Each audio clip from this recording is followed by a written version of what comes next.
If you allow your muscles to deteriorate, a process we call sarcopenia, you're going to find yourself not only being less mobile, less able to keep up with those kids and grandkids, but you're also going to increase your risk of early death.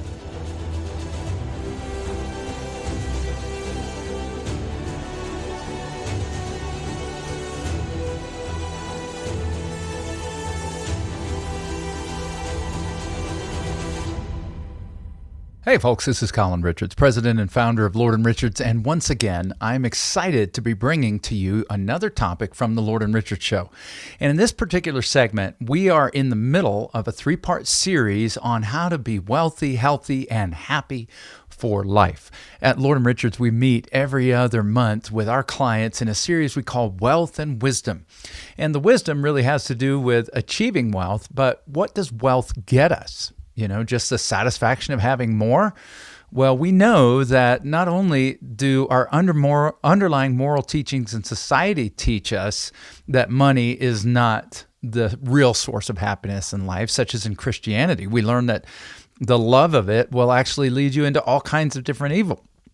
But we do understand that wealth can be a foundational platform from which you can pursue things that will bring you greater health and then potentially greater happiness. So it is the pursuit of the happiness that is the end game. But the foundation is, first of all, do you have a plan, a comprehensive plan to accumulate and then distribute throughout your life wealth that will enable you to do those things? So we've addressed that in prior topics. We also addressed the beginning of this subject of health, that next layer that we're going to lay over on top.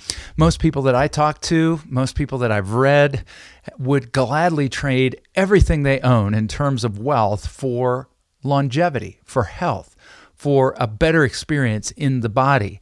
And a lot of folks work hard towards that. A lot of folks don't. But I'm here to tell you that that is a critical piece if you want to get to the end game of being happy for life. So wealthy, healthy, and happy for life are the targets of this series. And in our last segments, we addressed really, you are what you eat. So getting your menu under control, not letting it be a platform for other people's moral discussions, but rather focusing on getting good, high-quality ingredients, avoiding ultra-processed foods, getting plenty of protein as we age, 1 gram per pound. 1 gram per kilogram is a good starting point, but if you're a 100 kilogram person, that may not be enough because of the loss of muscle mass as we age, 10% per decade. And so we want to get plenty of high-quality bioavailable protein, such as what we find in meat.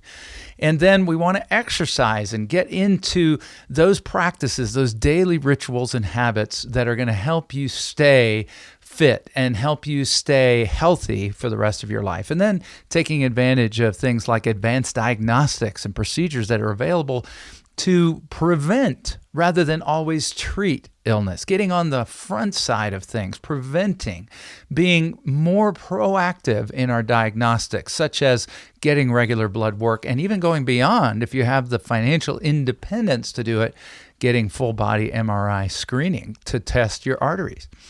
Vitality then, not just eating well, not just moving well, but now vitality. What we learn is that vitality is critical. Most of us don't want to live into our 90s if what we're talking about is the stereotypical image of being in our 90s, right? We see that as just a natural consequence of the improvements in medical care, but has it really improved life in your 90s? But here's a question. What if we could maintain strength as we age? As we get older, we could be a living embodiment of the promise, the blessing that Moses in Deuteronomy 33:23 gave to the tribe of Asher.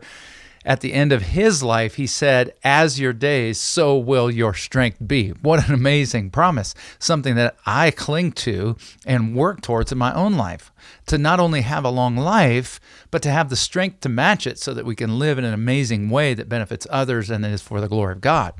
What if you could go snowboarding with your kids, dirt biking, or horsing around in your 70s with your grandkids? What if you could keep on doing that? And we laid a platform, a foundation, of working in at least 3 days of a half hour of high intensity interval training, not just what we call steady state cardio or sitting on the treadmill, some call it the dreadmill, but those moves. This morning when I did my workout, I would do 2 to 3 minutes of high intensity at the limits of my ability and then back off and rest and do a slower pace on my exercise bike. Do the same thing when I'm outside. Run for sprints and then slow down and walk. Run for sprints, slow down and walk in regular intervals. And then at least 2 days, if not 3, of strength training. That is actual resistance training, picking up something heavy. Now, you don't want to overdo it, but you begin light and then start to add over time, and you're going to see your muscle mass rebuild itself. And along with that, you're actually dealing with the number one highest predictor of all causes of mortality. Okay, this is data, this is statistics. Greater even than your level of obesity is your muscle mass as you get older. So if you allow your muscles to deteriorate, a process we call sarcopenia, you're going to find yourself not only being less mobile, less able to keep up with those kids and grandkids, but you're also going to increase your risk of early death. And that's kind of where we got last time. So where are we going to go from here? We've talked about you are what you eat, the critical nature of being focused on vitality together with longevity, right? Because nobody, as I've heard it well put, nobody wants to live to be, in my case, an old man.